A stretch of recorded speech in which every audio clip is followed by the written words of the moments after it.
Olá, meus caros, muito prazer, Vandré Amorim. Vamos trabalhar agora o regimento interno de uma maneira diferente, agora é só exercícios. E primeiro, exercícios CESP.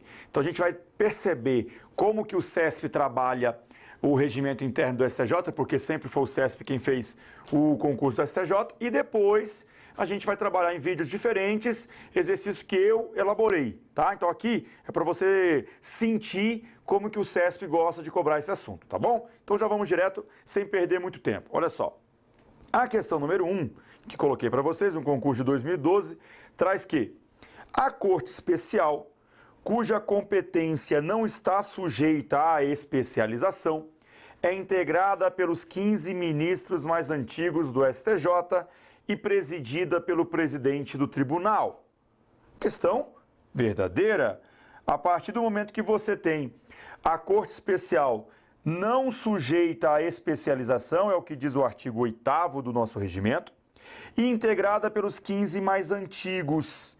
Cuidado com isso, porque isso é contrário à Constituição Federal, que estabelece que nos tribunais em que a gente tenha mais de 25 membros, é possível a criação de um órgão especial que terá uma composição entre 11 e 25, sendo metade por antiguidade e a outra metade eleita. Aqui não. Aqui nós temos então 15 ministros mais antigos conforme o regimento interno e presidida pelo presidente do tribunal. O presidente do tribunal preside não só a Corte Especial, mas também o plenário, também o Conselho de Administração e também o CJF. Questão número 1, então, verdadeira. Questão número 2. Das decisões proferidas pelo Conselho da Justiça Federal, cabe recurso administrativo. Cuidado, porque uma forma de a gente decorar é que quando falar de decisão proferida por Conselho, seja esse conselho o da Justiça Federal, seja o conselho da administração, a gente tem que não vai caber recurso administrativo, então o item está falso. Não cabe, é o que a gente traz da análise do artigo de número 49 do nosso regimento interno, ok? Questão número 3. A questão número 3 diz que o Conselho da Justiça Federal tem atribuição para exercer a supervisão administrativa e orçamentária da Justiça Federal de primeiro e segundo graus, sendo cabível recurso administrativo de seus atos e decisões, contudo sem efeito suspensivo. Cuidado porque até aqui está verdadeiro. O CJF tem atribuição para exercer a supervisão administrativa e orçamentária da Justiça Federal de primeiro e segundo graus, ok. Sendo cabível recurso administrativo, é o que a gente viu na questão anterior, não é cabível o recurso das decisões do Conselho da Justiça Federal e Conselho da Administração também não caberia, ok? Próxima questão. As comissões permanentes e as temporárias podem propor à Corte Especial ou à sessão que seja compendiada em súmula a jurisprudência do tribunal, quando verificarem que as turmas não divergem na interpretação do direito. Cuidado, porque aqui ele substituiu o ponto crucial. As comissões permanentes e temporárias? Não. A comissão de jurisprudência. Isso aqui é competência da comissão de jurisprudência.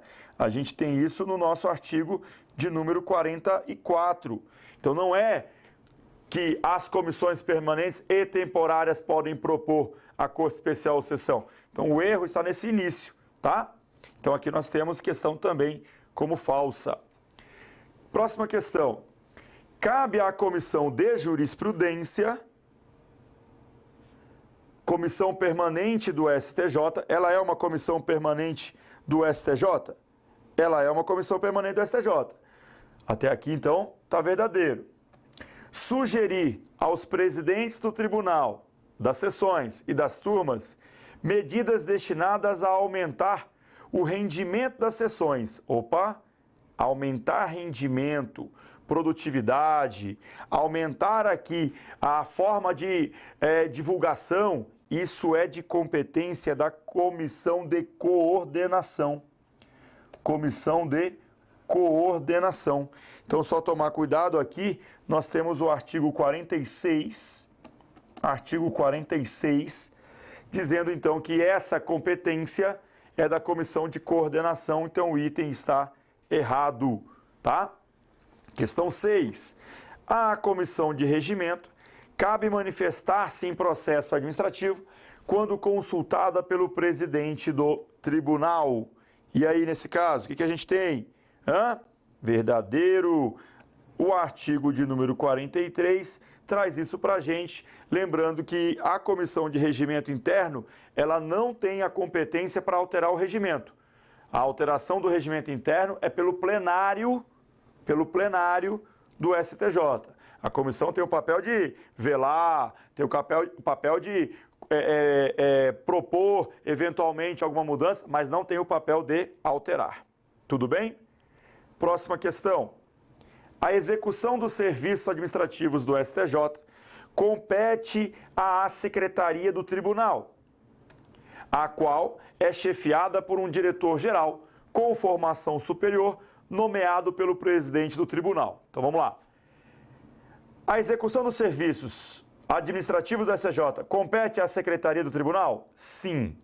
Só tomar cuidado que o regimento, embora diga a secretaria, parece que é uma unidade só. Só que secretarias são diversas unidades, são diversas secretarias existentes, mas que para efeito de prova você vai decorar assim, a Secretaria do Tribunal, como se fosse uma coisa só. A qual é chefiada por um diretor-geral? Sim, chefiada pelo DG, diretor-geral. Com formação superior? Sim, qualquer formação superior. Nomeado pelo presidente do tribunal? Perfeito também. Só retomando a questão do qualquer formação superior, cuidado que o secretário-geral, vou até mudar a cor, o secretário-geral da presidência, aí ele tem que ter como formação superior DAI, Direito, Administração e Economia, tá? Mas aqui nós temos então o item como verdadeiro. Próximo item. Os servidores dos gabinetes dos ministros do STJ, então é gabinete ministro, que executam os serviços de assessoramento jurídico, assim como o assessor de ministro, devem ser recrutados entre os servidores efetivos do quadro de pessoal do tribunal. Cuidado. Ou não. O regimento ele continua dizendo assim, ou não. Inclusive, quando eu trabalhei esse ponto dentro da explicação do artigo do código do regimento que trata isso, que é o 315, ele traz para a gente o ou não, tá? 325, desculpa, 325, ele traz o ou não. Até porque muito ministro, ele vem de fora de Brasília, fora do Distrito Federal, e ele traz a equipe dele que estava lá no TJ Rio, lá no TRF da 2ª Região, tá? Então, por isso que é ou não. Mediante indicação do diretor-geral da secretaria, no primeiro caso, e dos próprios ministros no segundo. Tudo errado para frente também, tá? Tudo errado. Quem indica é o próprio ministro daquele gabinete e quem vai efetivamente nomear, designar, vai ser o presidente do tribunal. Então, com isso, questão 8 errada. Questão 9. Os atos administrativos que digam respeito à organização interna do STJ dependem de chancela da seção administrativa do Conselho Especial para que sejam considerados válidos. Presta atenção aqui. Um ato administrativo que diga respeito à organização interna do STJ vai depender de chancela de Conselho Especial. Para começar, não tem nem Conselho Especial dentro do nosso STJ. A gente tem um órgão especial e temos um Conselho de Administração. Então, esse nome aqui já foi inventado. Tá? No concurso de 2015, algumas pessoas até chegaram a falar, não, isso aí nem é regimento, isso é direito administrativo. E ainda que fosse direito administrativo, estaria errado, porque há essa presunção de legitimidade, não há que se falar em chancela de conselho especial para considerar como válido, então o item está falso. Questão 10. O cargo de secretário-geral da presidência é reservado a bacharéis em direito, administração ou economia. Aí você tem a questão correta, temos isso aqui então no artigo 322. Artigo 322. Seguindo, Questão número 11. Os cargos de assessores de ministro são reservados a bacharéis em direito e deverão necessariamente ser preenchidos por servidores recrutados dos quadros de pessoal do STJ. Cuidado. Bacharel em direito, ok. Agora, deverão ser necessariamente preenchidos por servidores recrutados do quadro? Já vimos que não. Então, a questão número 11, falsa. Questão número 12. O cargo de diretor-geral da secretaria é privativo de bacharel em direito. E aí? Falso também, a gente já viu que ele precisa apenas da formação superior, o diretor-geral da secretaria. Perceba que caiu então aí, tanto no concurso de 2015 como no concurso de 2008, tá? Isso aí, assunto recorrente. Próxima questão, questão 13. O horário de trabalho do pessoal lotado nos gabinetes de ministros será estabelecido pelos respectivos ministros. Eu sempre digo que é um mundo à parte, o gabinete de cada ministro, e ele que decide isso. É inclusive disposição do último artigo 327, tá? Do que nos interessa. Então, verdadeira a questão 13. Questão 14. A questão 14 traz que a competência da Corte Especial não está sujeita à especialização. Já fizemos, inclusive, um item sobre isso. A competência da Corte realmente não está sujeita, tá? Quem está sujeita são as sessões. O artigo 8º aqui, ele não traz a Corte Especial com matéria especializada. Você vai ter matéria especializada onde? Você vai ter matéria especializada na primeira sessão como de direito público, segunda sessão como de direito privado, terceira sessão como matéria de direito criminal, ok? Então vamos seguir. Item 15. Um recurso especial interposto em um processo de investigação de paternidade deve ser distribuído à terceira sessão. Acabei de falar, terceira sessão criminal. Criminal, tá? Com isso a gente tem falso. A partir de agora é uma sequência comparando primeira, segunda e terceira sessão, tá? Então se você tem paternidade, o correto aqui seria qual sessão? Segunda sessão, tá? Segunda sessão, direito civil. Tudo bem? Questão 16. Os feitos relativos a servidores públicos civis e militares devem ser julgados na terceira sessão. Ó, falso. Servidor público civil e militar não é na terceira. Qual que é aqui? Aqui é na primeira. Só para esclarecer, se você pegar o gabarito oficial do CESP em 2008, essa questão era verdadeira, porque a terceira sessão ela tratava não só do criminal, como também de servidores públicos civis e militares e também direito previdenciário, tá? Só que isso foi alterado na sequência, a questão de 2008, então ela está ultrapassada. Lá está verdadeiro no gabarito oficial do CESP, mas é porque naquela época realmente era assim. Hoje não mais, hoje é a primeira sessão, tá bom? Então, questão aí 16, ela está errada. Questão 17. As ações que discutem desapropriação para finalidade de reforma agrária devem ser julgadas na primeira sessão. E aí? Agora, se você tem desapropriação, você tem o direito administrativo. E direito administrativo é ramo do direito público, assim como também o previdenciário, assim como também o tributário. Então, com isso, primeira sessão verdadeira. Tá bom? Ok? Segue o barco. Questão 18. A questão 18 traz que processos que tenham por objeto a arguição de nulidade de registro de uma propriedade industrial devem ser julgados pela segunda sessão. Verdadeiro. Nulidade de registro, isso é de competência da segunda sessão, porque isso é direito civil, assim como também o direito comercial, tá? Assim como o direito comercial, você vai ter também empresarial, propriedade industrial, tudo bem? Então você tem a questão de número 18 sendo verdadeira. Questão 19. Um processo que discuta um registro público, quando o Estado participar da demanda, deverá ser julgado pela primeira sessão. Essa é uma questão perigosíssima. Porque, ó, tá falando em registro público, mas diz que o Estado está participando. O natural é você querer falar, poxa, já que é o Estado participando, é direito público. Se é direito público, é primeira. Não, por quê? O regimento é expresso em dizer que registro público, mesmo quando o Estado participar da demanda, tá? Então, tomar cuidado com isso. Nesse caso aqui é segunda sessão e não primeira.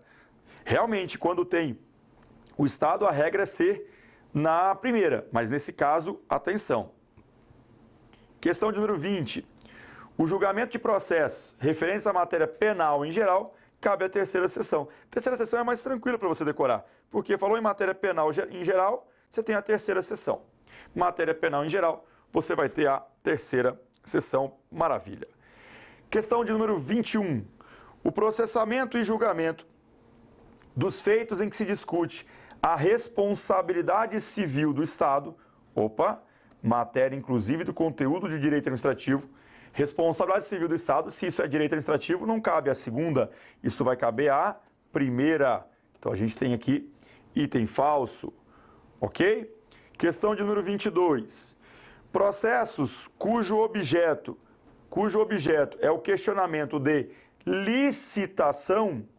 Se é licitação, você sabe que é direito administrativo. Se é direito administrativo, primeira sessão, verdadeiro. Viu que licitação, você tanto odeia a licitação, ela está te ajudando e você aí, com essa raiva toda dela, tadinha, não seja tão mal assim não, tá?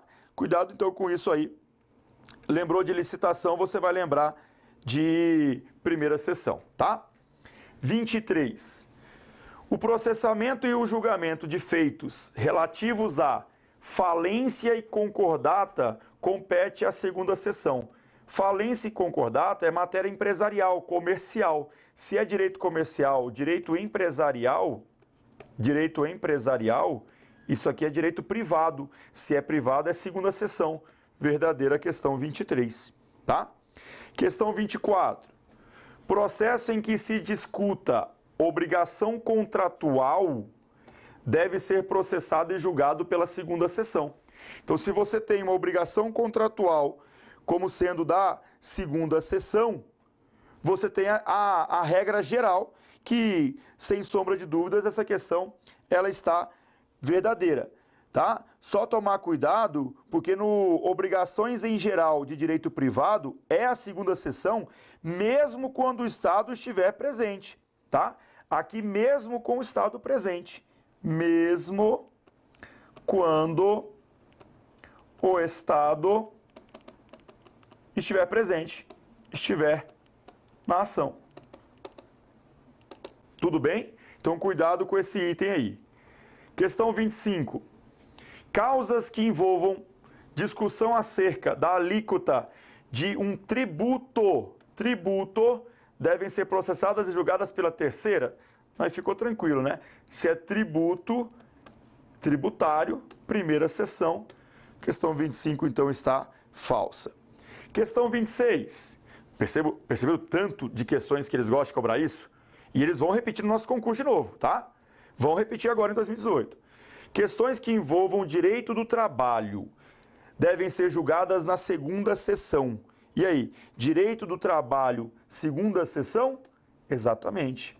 Então, quando você tem, por exemplo, a discussão de um contrato de trabalho que garante o direito a uma previdência para o trabalhador. A previdência privada, nesse caso, direito privado, segunda sessão. Questão 26, verdadeira. Questão 27. Processos que envolvam questões de direito sindical deverão ser distribuídos à segunda sessão.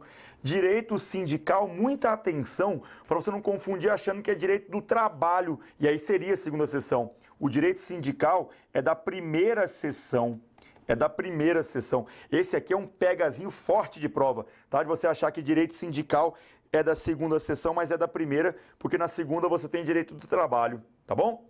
Questão 28. Na questão 28 a gente tem que cabe à segunda sessão processar e julgar feitos relativos à constituição e liquidação de sociedades. Segunda sessão, constituição e liquidação de sociedades, direito empresarial. se é empresarial, segunda seção.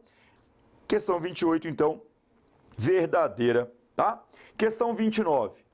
Incumbe à segunda seção processar e julgar os feitos relativos à desapropriação. Ora, desapropriação a gente já viu que é direito administrativo. Direito administrativo não é segunda, e sim primeira seção. Então, 29 está falsa. Questão de número 30.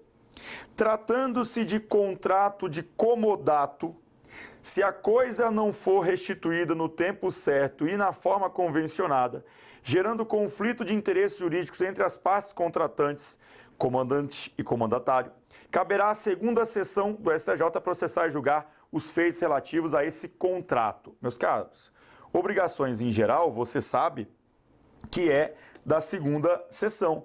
Obrigações em geral é da segunda seção, é direito civil, isso está verdadeiro. E a gente tem aqui uma historiazinha. O fato de vir uma historiazinha, cuidado para não se preocupar muito com isso não, tá? É mais voltado diretamente, especificamente ao que foi ali posto, tá? Então, voltando aqui comigo, perceberam que o bloco sobre isso é grande. E nós teremos, não tenho dúvida nenhuma, questões sobre esse ponto na prova do dia 8 de abril, tá? Com certeza teremos. Então, fique muito atento a esse ponto, revise e releia. A gente continua já já nas próximas questões.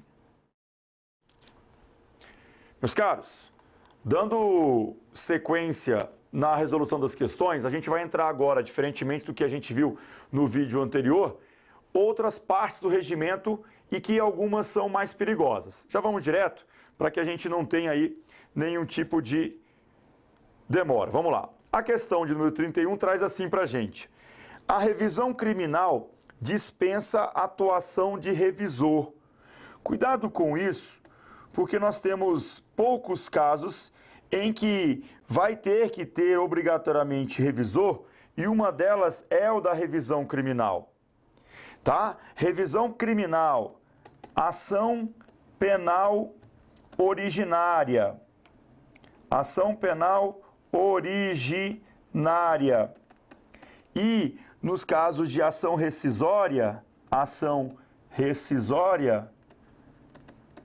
o artigo de número 35, ele exige a figura do revisor, tá? Então, com isso, a questão de número 35, ela está falsa. 31 está falsa, artigo 35. Questão 31, falsa. Questão 32. É atribuição do relator apresentar em mesa para julgamento os feitos que independem de pauta. Ora, para pensar. O relator é quem comanda o processo. O relator é aquele que o processo é distribuído e ele agora vai fazer a análise inicial, vai relatar, vai ver tudo o que aconteceu, vai contar toda a historiazinha do processo e vai dar seu voto. Ora, vê se tem lógica. Não ser ele. É atribuição do relator apresentar em mesa para julgamento os feitos que independem de pauta? É natural. Ora, se os feitos que vão depender de pauta, ele também vai indicar, designar a data de julgamento, quanto mais quando aqueles que independem de pauta. Então, com isso, ó, verdadeiro é o que a gente tem no artigo 34, inciso 14. 34, inciso 14, tá? Então, sim, é atribuição do relator. Questão 33. A questão 33 trabalha um outro assunto.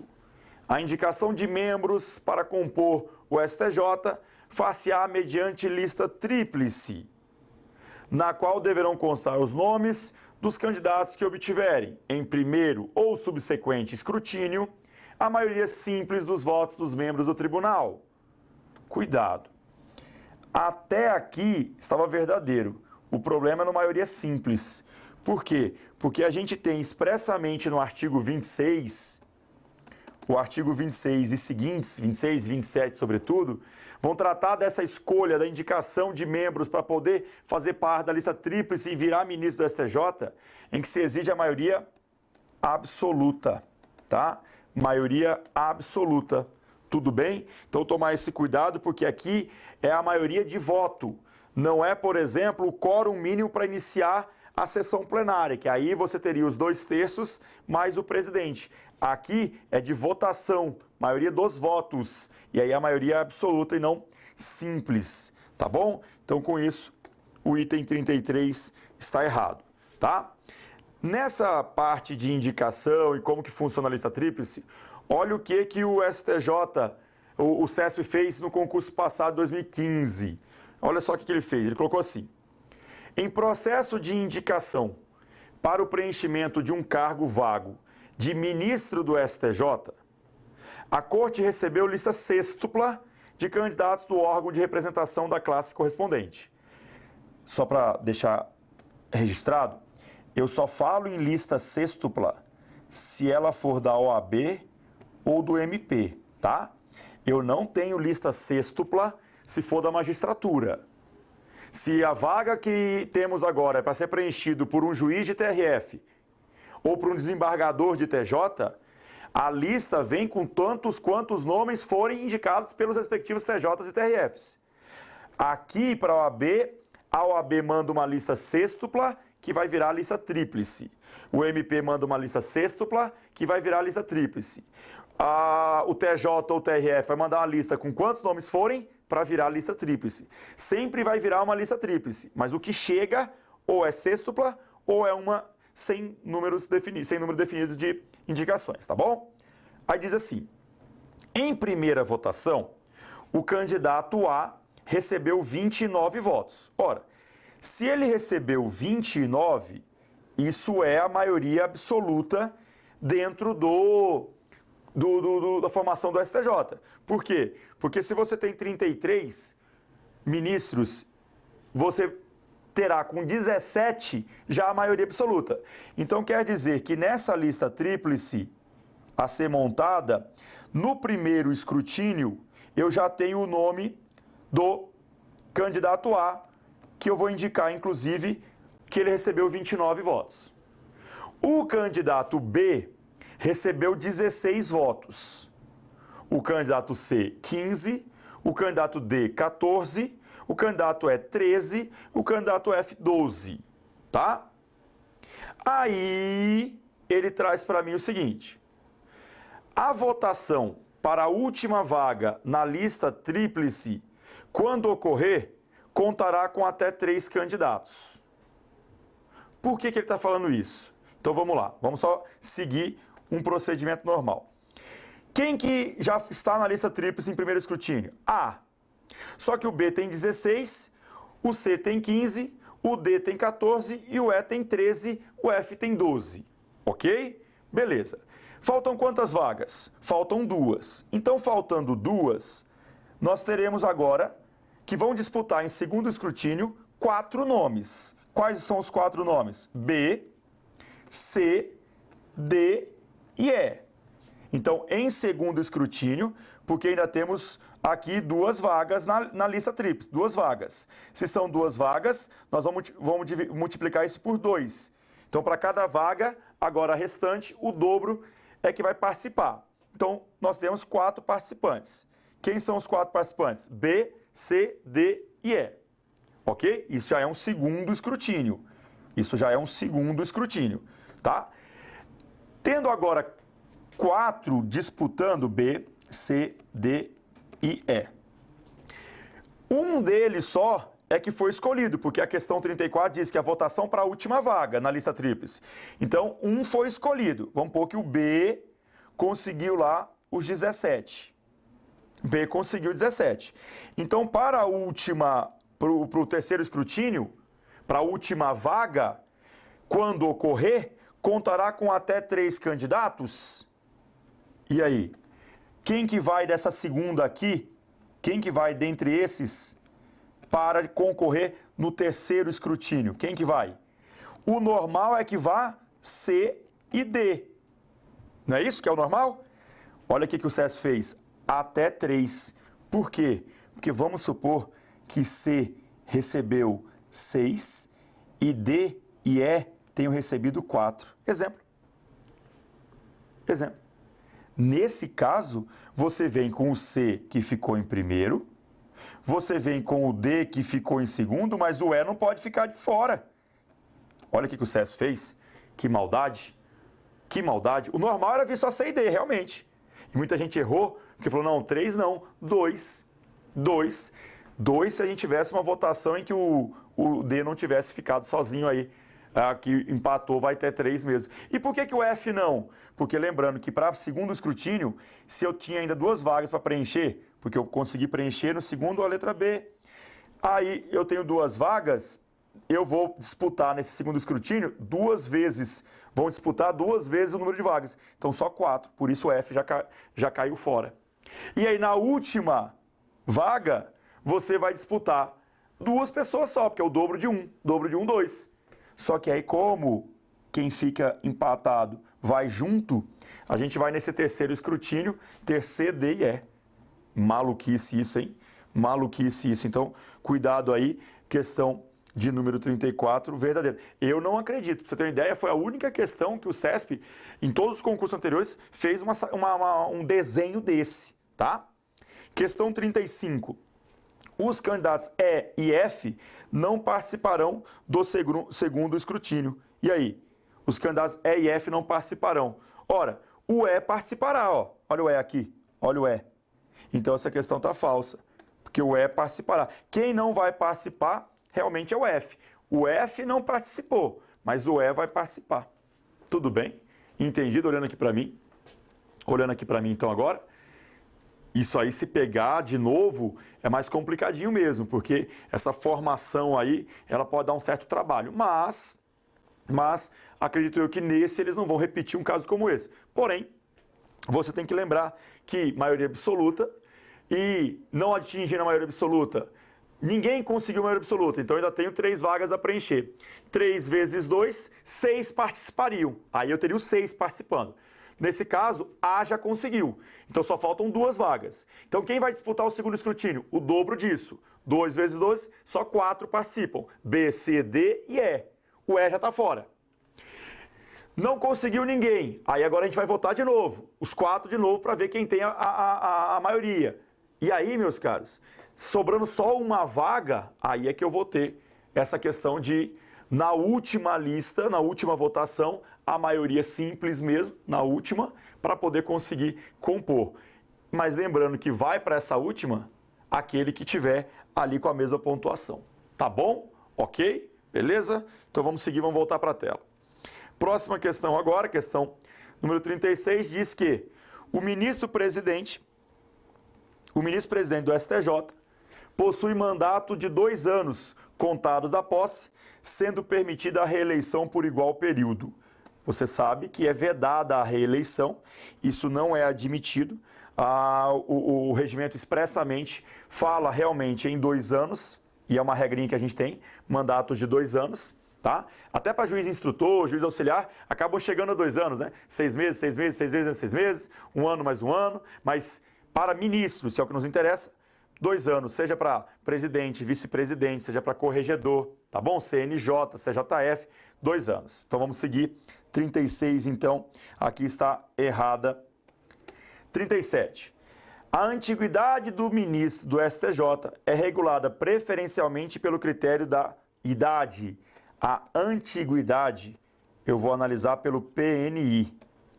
Posse, nomeação e só por fim idade.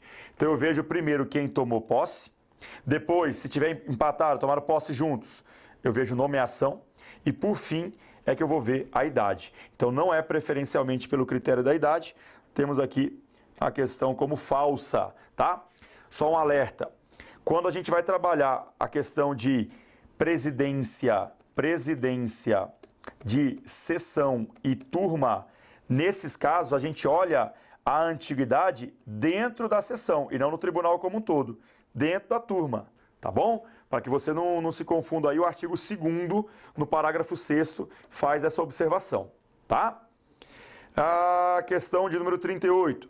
A questão 38 traz para a gente que compete às turmas, note agora ele não vai te perguntar se é primeira sessão, segunda sessão ou terceira sessão, compete às turmas o julgamento em recurso ordinário, de mandado de segurança decidido em única instância por tribunal regional, quando denegatória a decisão. Meus caros, nós temos um macete aqui. O macete que a gente tem aqui é o seguinte. Se falou em recurso ordinário, a gente só vai ter turma como regra geral, tá? Recurso ordinário, a gente vai ter só turma. Recurso ordinário em mandado de segurança, o ROMS, o ROMS, ou alguns chamam de RMS apenas, tá? O ROMS, ele é então competência de turma, decididos em única. No caso de HC, e aí seria um RHC, um recurso ordinário em HC, aí pode ser única ou última instância. Tudo bem? Única ou última instância. E também seria em turma. Falou em recurso ordinário. Só lembrar que recurso ordinário, recurso especial, a regra então geralzaça é turma. A não ser que fale recurso repetitivo. Se falar recurso especial em regime de repetitivo, aí passa a ser ou sessão ou corte especial. Tá bom? Então, com isso, questão 38 está aí verdadeira, é o que traz para a gente o artigo de número 11. Vamos manter o padrão aqui de verdadeiro com azul. Vamos seguir. 39. Compete às turmas, aí ó, julgar os recursos ordinários e os agravos nas causas em que forem partes, de um lado, Estado estrangeiro e do outro, município. Falou em recurso ordinário e os agravos, nós temos aí turma mesmo. Só uma coisinha aqui, ó. Eu fiz uma adaptaçãozinha porque o regimento sofreu uma alteraçãozinha que antigamente falava apelação, tá? Se você olhar a questão original no CESP, você vai ver que está escrito apelação. Eu mudei porque hoje é chamado de recurso ordinário. Eles não vão colocar apelação e nem estaria errado, mas o termo técnico é recurso ordinário, tá? Não se usa mais o termo apelação nesse caso. No concurso 2002 ainda era apelação. Eu adaptei só para poder ficar de acordo com o que hoje está lá no regimento. Então, com isso, a questão de número 39, ela está verdadeira. É o que nós temos então entre Estado estrangeiro versus município ou até pessoa, tá? Só tomar cuidado, porque se fosse um Estado estrangeiro versus União, Estados-membros, DF e territórios, isso aqui a competência seria de quem? Do STF, tá? Aqui, Estado estrangeiro ou organismo internacional contra município ou pessoa é do nosso STJ e aí, no caso, turma do STJ. Tudo bem? Questão 40. A questão 40 diz que a Corte Especial, órgão especial do STJ, compete processar e julgar os governadores dos estados tanto nos crimes comuns quanto nos de responsabilidade. Opa, cuidado, porque nos crimes de responsabilidade não cabe ao STJ julgar, tá? Aqui nós vamos ter um órgão especial formado lá, tanto pelo próprio TJ como pela Assembleia Legislativa. Então é somente no que tange aos crimes comuns. Aí a questão está falsa, então. Tudo bem? Nos de responsabilidade é um órgão especial diferenciado, não é a nossa corte especial. É uma mescla entre o TJ ou o TRF, se fosse federal, com a Assembleia Legislativa. Tudo bem? Então vamos seguir. 41. Os habeas corpus são postos em mesa para julgamento pelas turmas, independentemente de publicação em pauta. Questão aqui, literalidade do nosso artigo 91. Nós temos aqui o artigo 91, verdadeiríssima, tá? Artigo 91 independe de pauta aí, então, habeas corpus também, os seus recursos em habeas corpus. 42. Ainda que ocorra durante as férias do STJ, a publicação de decisão liminar em mandado de segurança produzirá os efeitos de intimação. Aqui, tomar cuidado, porque o artigo 93, ele traz para a gente que não gera efeito de intimação. Só que ele fala, exceto nos casos de urgência. E uma liminar em mandado de segurança é uma situação de urgência verdadeiro, tá? Isso aqui, inclusive, está no nosso último vídeo do nosso curso completo de regimento interno. E aí vem a parte gostosa de feriados. O dia 11 de agosto, é feriado no âmbito do STJ? 11 de agosto é feriado. É o dia do direito, é o dia dos primeiros cursos jurídicos no país. Dia 11 de agosto, então, feriado conforme diz o artigo 81. Artigo 81, 11 de agosto, tá? Não só 11 de agosto. Lembrando também, olha aqui, ó. Não só 11 de agosto, mas nós temos também o dia 1º e dia 2 de novembro, tá? 1º e 2 de novembro e dia 8 de dezembro. E do dia 20 de dezembro até o dia 6 de janeiro, tá bom? Então, de 20 de dezembro a 6 de janeiro, é o que a gente chama de recesso, mas que o regimento chama de feriado. O dia 8 de dezembro é o dia da justiça, 8 de dezembro. 1 e 2 de novembro, dia de Todos os Santos e Finados. E no dia 11 de agosto, dia do direito, dia dos primeiros cursos jurídicos no país. Vamos voltar para a tela.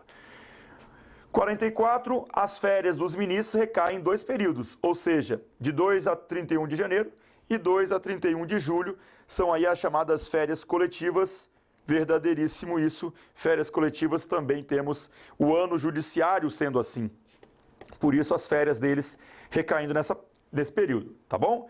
Só lembrando que presidente, vice-presidente e corregedor do CJF, se não puderem tirar nesse período, vão tirar em períodos contínuos ao longo do ano, tá bom? Desde que não de forma coincidente entre eles. 45. Nos acórdãos, é exigida a assinatura usual dos ministros e não a simples rubrica. Olha, essa questão aqui, o gabarito dela no CESP está verdadeiro, mas porque em 2008 era verdadeiro. Nós tivemos uma mudança recente para poder admitir também no caso de rubrica. Então, cuidado, porque hoje essa questão ela está falsa, tá? Opa, verde não, vermelho. Hoje ela está falsa, mas na época era verdadeira, porque é a assinatura e também rubrica, tá bom? Então, só tomar esse cuidado aí em especial. 46. A publicação da pauta de julgamento de embargos declaratórios deverá ser feita 48 horas antes da sessão. Nós também tivemos uma mudança, embora na época já estivesse errado, nós tivemos uma mudança, porque agora são 5 dias úteis, pelo menos, tá? É o que traz para a gente o artigo 90. Artigo 90. Ok? 47. O Ministério Público está impedido de se manifestar oralmente na apresentação de parecer acerca das ações decisórias e nas apelações cíveis. Meus caros, é só na questão, na oral, no parecer oral para ação penal, tá? Inquérito, é que então não vai poder ser oral. O restante, a regra é que o Ministério Público, sim, possa dar seu parecer oral. Então, essa questão aí está errada nos termos do artigo de número 64. Tá bom? Então, se for uma ação penal, um inquérito, aí tem que ser por escrito. Nas demais, ele pode se manifestar oralmente. A regra geral, então, é manifestar oralmente. 48. Representa o Ministério Público perante o STJ o Procurador-Geral da República, PGR, ou o Subprocurador-Geral, Este, mediante delegação daquele, dispondo ambos da prerrogativa de pedir preferência para julgamento de processo em pauta. Perfeito. Nada mais é do que o artigo 61, cumulado com o artigo de número 65. Artigo 65. Tá? Então, com isso, 48 verdadeira. 49. O ano judiciário do STJ divide-se em 2 períodos. 2 períodos. E as atividades judicantes desse tribunal ficam suspensas nos feriados, nas férias coletivas e nos dias em que o tribunal o determinar. Perfeito. Aqui, essa questão. Então, nós temos aí a questão de número 49, verdadeira, expressamente o regimento nos traz isso. Tá? Questão 50. Os atos de natureza administrativa podem ser visados por servidores para fins... Os atos de natureza administrativa podem ser visados por servidores para esse fim designados, enquanto os atos processuais somente podem ser autenticados mediante a assinatura ou rubrica dos ministros do STJ, aposta obrigatoriamente nos acórdãos e no fecho das cartas de sentença. Tá? Cuidado com essa questão ela está errada porque é possível também que os servidores possam autenticar. Então, com isso, vermelho é falso, meu caro. Falso, possam autenticar. Então, com isso aí, errada essa questão. Tudo bem? Enquanto só os ministros. Seguindo, só para anotar, é o artigo 84. Vamos seguir. E 51 traz para a gente: ausentes o presidente e o vice-presidente do tribunal, presidirá a sessão do plenário o ministro mais idoso. Cuidado com essa expressão mais idoso. Não é o mais idoso, é o mais antigo. Ou seja, eu analiso a antiguidade e não a idade. A antiguidade. Eu vou olhar então quem primeiro tomou posse. Isso é antiguidade, tá? Então não é o mais idoso. Cuidado com isso. Falso, segundo o artigo 51. Tá bom? Finalizando com essas duas últimas. Em caso de medidas urgentes, o relator, se estiver impedido, será substituído pelo revisor, quando houver verdadeira questão, natural, acho que é até lógica, né? O relator, ele está impedido, nesse caso, o revisor, quando houver, tá? Não havendo, vai por antiguidade. Não havendo, vai por antiguidade, tá bom? É o que traz para a gente o artigo 52, aqui na questão 52. Olha que coincidência. E para finalizarmos essa listagem só do CESP, na ausência do presidente de turma, presidirá a sessão o vice-presidente da respectiva turma, que isso nem existe, tá? Nem tem vice-presidente da respectiva turma. Aqui nós temos que lembrar que vai ser o mais antigo, como eu disse agora, nos termos do artigo 51. Ufa! Terminamos as questões do CESP. Lembrando que essas questões aqui foi só para a gente poder varrer tudo que o CESP gosta de cobrar. Nós temos os outros blocos de questões com questões que eu elaborei, que eu criei, pensando o que ele pode abordar na nossa prova, tá bom? Mas por aqui a gente encerra. Espero que tenha clareado aí mais ou menos o que o CESP gosta e como que ele gosta de cobrar. Um grande abraço, bons estudos!